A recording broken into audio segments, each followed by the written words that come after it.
ഒരു വീഡിയോ എടുക്കാന്ന് വിചാരിച്ചപ്പോൾ ദേ കിടന്നുറങ്ങുന്നു, ചിരിക്കുന്നു. അപ്പോൾ അവൾ മനഃപൂർവ്വം കിടന്നുറങ്ങുന്നതാണോ? ഈ വെള്ളമൊഴുപ്പ് കണ്ടിട്ട് നിങ്ങൾ പ്രകൃതി സ്നേഹിയാണെന്ന് വിചാരിക്കണ്ട. മാക്സിമം 2 ദിവസം, അത് കഴിയുമ്പോൾ എന്റെ തലയിലാവും. ബർത്ത്ഡേ ആയതുകൊണ്ട് രാവിലെ മുട്ടായൊക്കെ കൊണ്ടാ സ്കൂളിലേക്ക് പോകുന്നത്. ഇത് അവിടെ എത്തുവാവോ?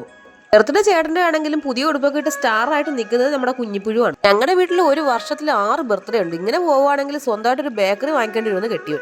പണ്ട് മുതലേ ഈ ബലൂണും കുപ്പിപ്പാത്രവും കാണുമ്പോൾ വെറുതെ നിരത്തിട്ട് പൊട്ടിക്കാൻ തോന്നും. അത് എന്താന്ന് എനിക്കറിയില്ല. പച്ചമടൽ വെട്ടി 2 കിട്ടിയാൽ തീരാവുന്ന പ്രശ്നമേ ഉള്ളൂ അച്ഛൻ. ഗിഫ്റ്റ് മേടിക്കാൻ പോകുന്ന അതിശയം പ്രകടമാക്കാൻ പറഞ്ഞതാ. ഓവറാക്കി ചളവാക്കി കുളമാക്കി. ഇതിപ്പോ എലി പുന്നല്ലി ഉണ്ടോലായല്ലോ. ഇത് നമ്മുടെ ഒരു സബ്സ്ക്രൈബർ ഗിഫ്റ്റ് ചെയ്തതാണേ മോന്. അത് ആരാന്നല്ലേ, എന്റെ കെട്ടിയോ തന്നെ. സത്യം, പുള്ളി സബ്സ്ക്രൈബറാണ്. അങ്ങനെ ഈ വർഷത്തെ ബർത്ത്ഡേയും കഴിഞ്ഞു മോന്റെ. പിള്ളേരൊക്കെ പെട്ടെന്ന് വലുതാവുക.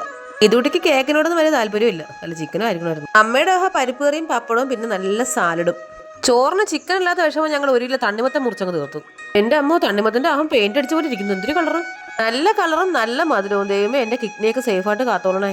ആർക്കും തുണികളില്ലെന്നാണ് പരാതി. കഴുകുക എടുക്കുമ്പോഴും മടക്ക എടുക്കുമ്പോഴും ഒരു ലോഡ് തുണി. അപ്പൊ മറക്കാതെ നമ്മുടെ ചാനൽ എല്ലാവരും സബ്സ്ക്രൈബ് ചെയ്യണേ. ടാറ്റ.